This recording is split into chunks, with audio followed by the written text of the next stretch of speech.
The dust motes, like tiny, forgotten stars, danced in the single shaft of sunlight that dared to pierce the grime of your windowpane. You watched them, Marcus, from the depths of a worn armchair, a relic as bruised and faded as your own spirit. Each breath was a slow, deliberate act, a testament to the heavy air of disillusionment that had become your constant companion. The badge, once a gleaming emblem of purpose, now felt like a phantom weight on your chest, a ghost limb aching with the memory of its loss. Years had passed since the whispers turned to shouts, since the gavel's final, damning strike echoed through the hollow chambers of your career, yet the taste of ash remained. You were a man adrift, anchored only by the specter of Elara Vance, the brilliant journalist whose unsolved murder had fractured your world. Her face, vivid in your mind's eye, was a silent accusation, a question mark etched into the fabric of your identity.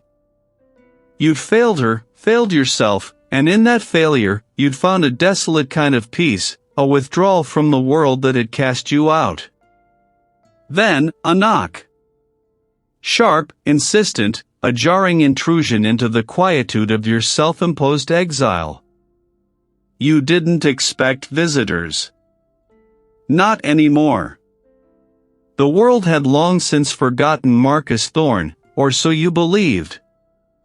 You opened the door to a figure in a tailored suit, a man whose eyes held the cool, detached gaze of someone accustomed to power. He didn't introduce himself, didn't need to. His presence alone spoke volumes. Marcus Thorne, he stated, his voice a low thrum that seemed to vibrate with unspoken authority. You're a hard man to find.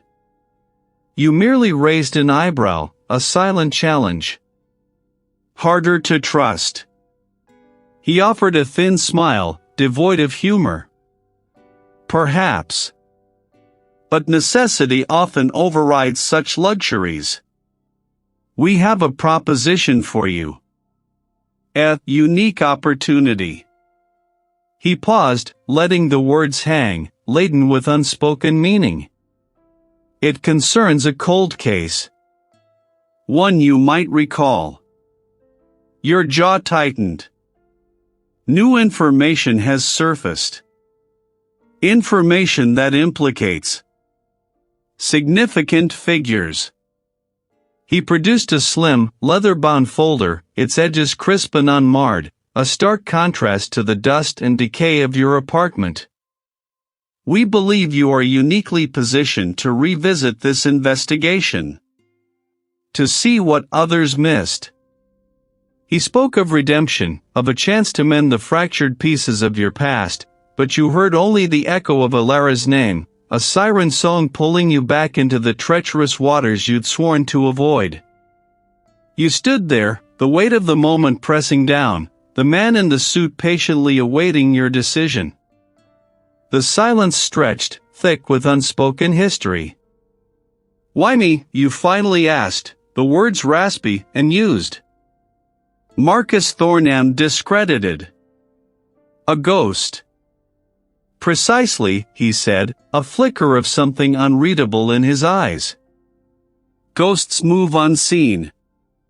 And the stakes are higher now than you can imagine. This isn't just about a murder, Marcus. It's about who we are, as a nation. About the very identity we project to the world. He pushed the folder into your hands. Read it. Then tell me if the ghost of Elara Vance allows you to refuse. The folder felt heavy, a physical manifestation of the unresolved grief and guilt that had been your constant companions. You opened the file, the scent of old paper and new secrets filling the air.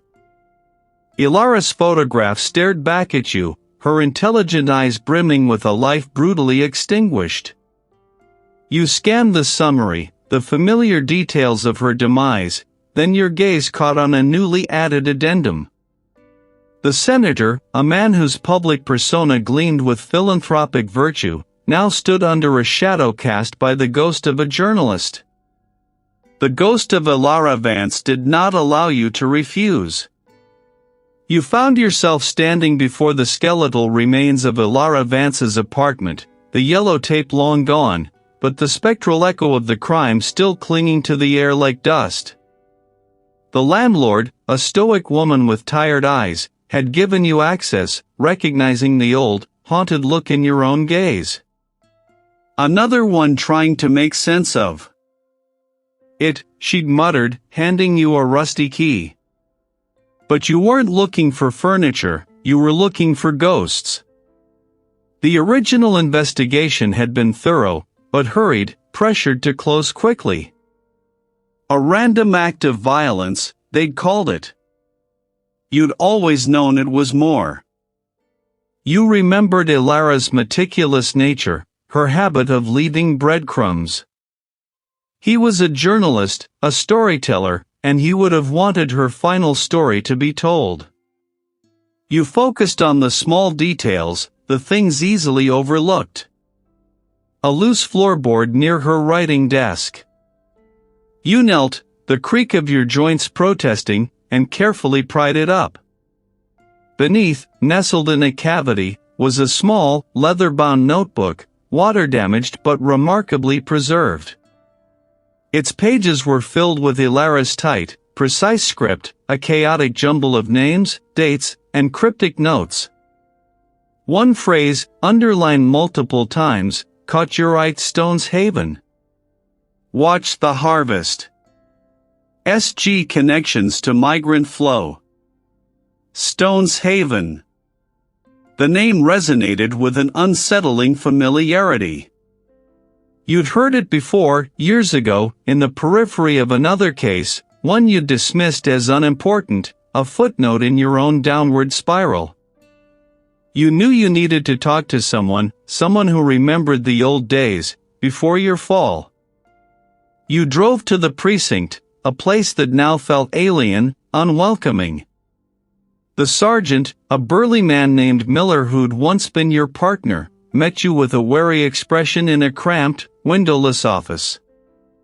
He'd seen you coming, the news of your return already a ripple through the stagnant waters of the department. Thorne, he grunted, not bothering to rise. Heard you were back. What, cleaning up old messes now?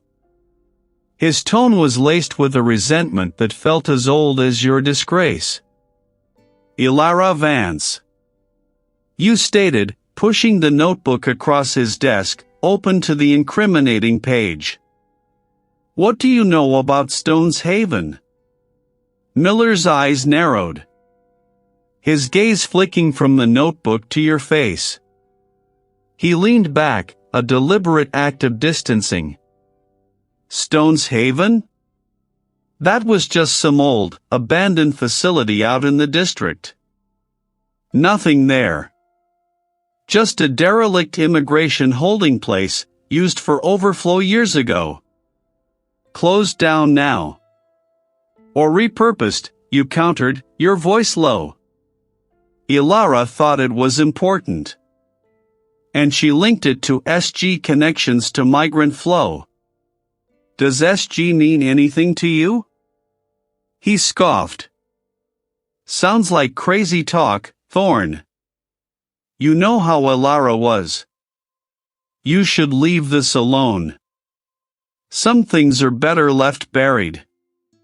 He looked at you, a warning in his eyes that transcended mere professional advice. You come poking around, you stir up more than dust. You stir up trouble. Big trouble.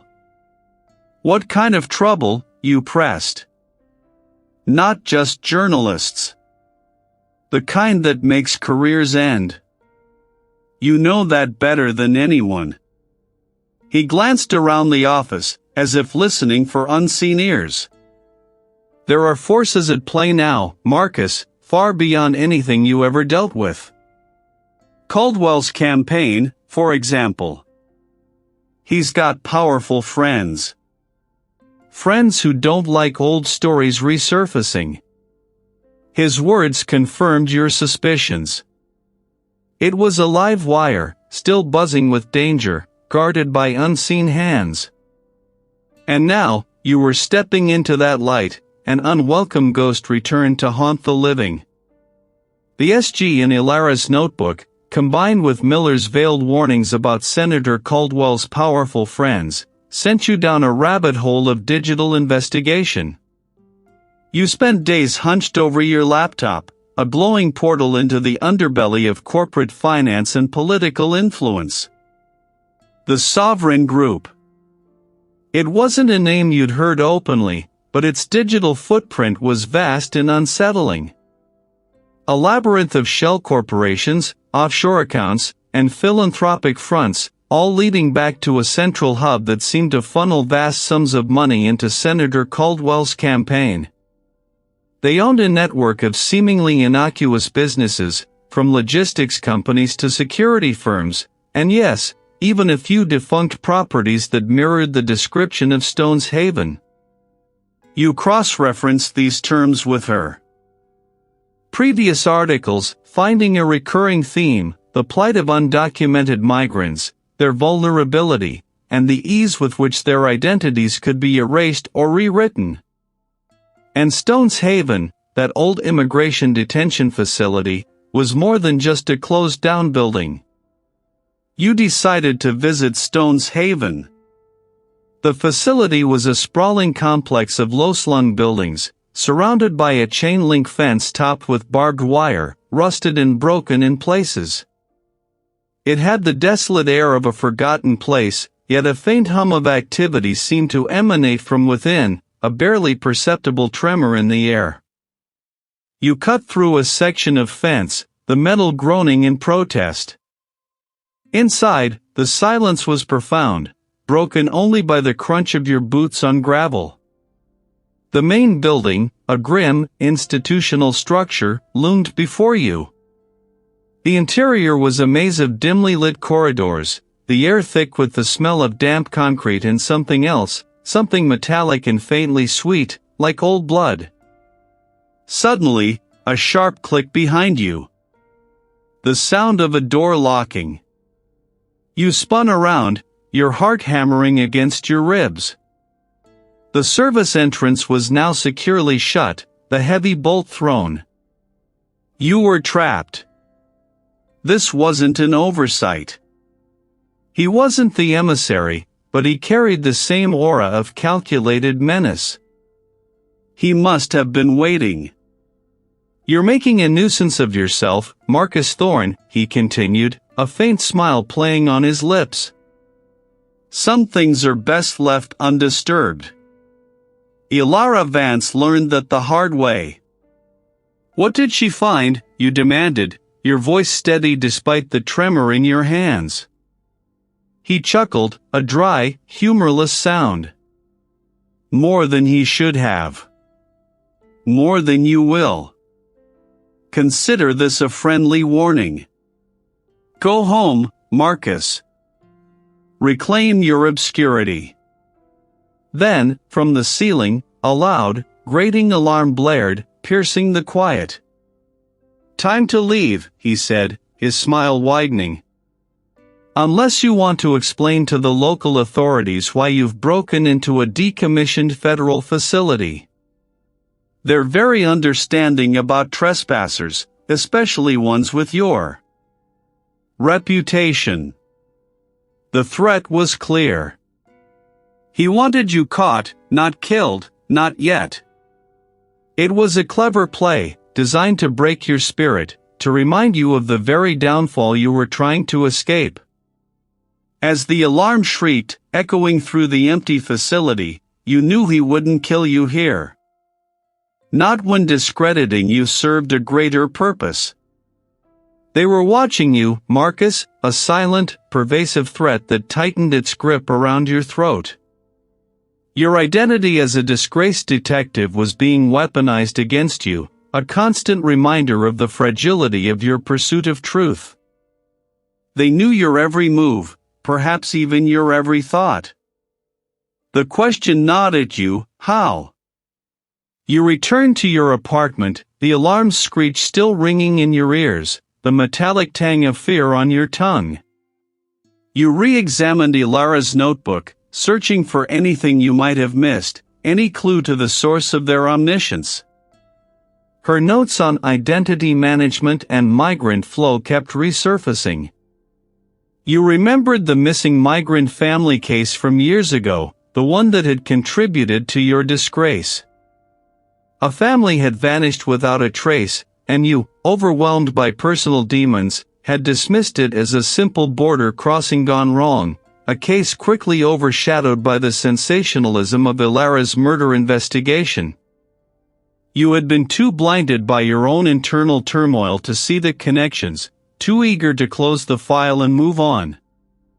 Elara Vance had been investigating that very family, their disappearance linked to a charitable program run by a newly formed entity, one of the sovereign group's early fronts, which operated out of a temporary holding facility in the very same district as Stone's Haven.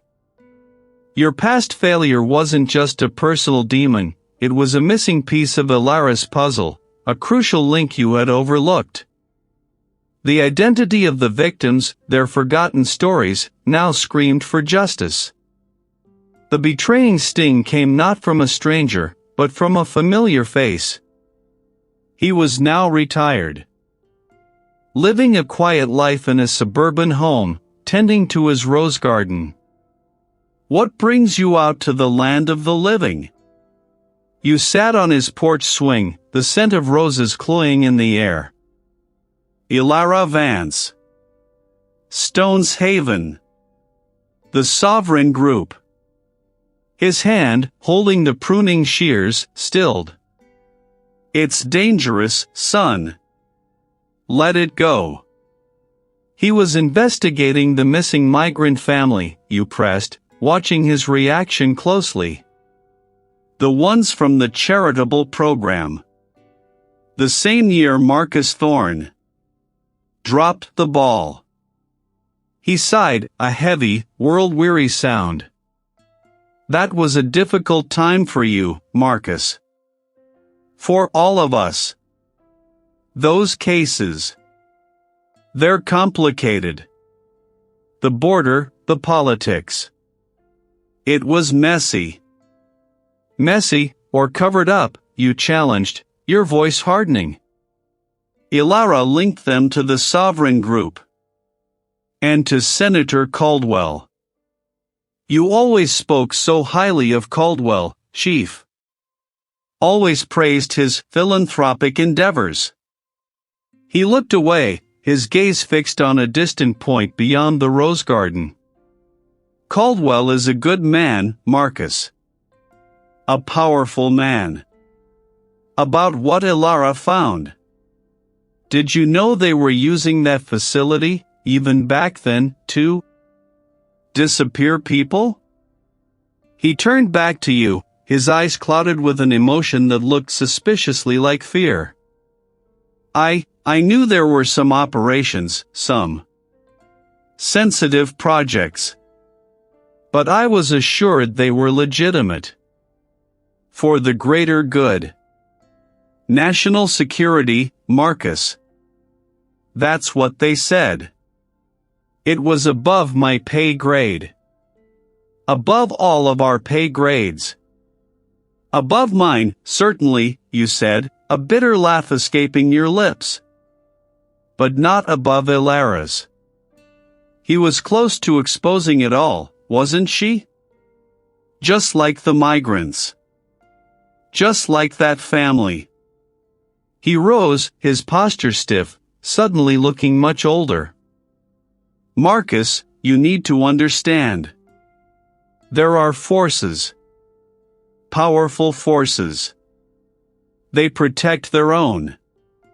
They protect their interests. You can't fight them. You'll just get yourself killed, or worse, you'll destroy what little you have left. He laid a hand on your shoulder, his grip surprisingly firm. Walk away, Marcus. For your own sake. For the sake of your identity. The word hung in the air, heavy with unspoken meaning. He wasn't just warning you, He was pleading with you, perhaps even trying to save you from a fate he knew all too well. But in his eyes,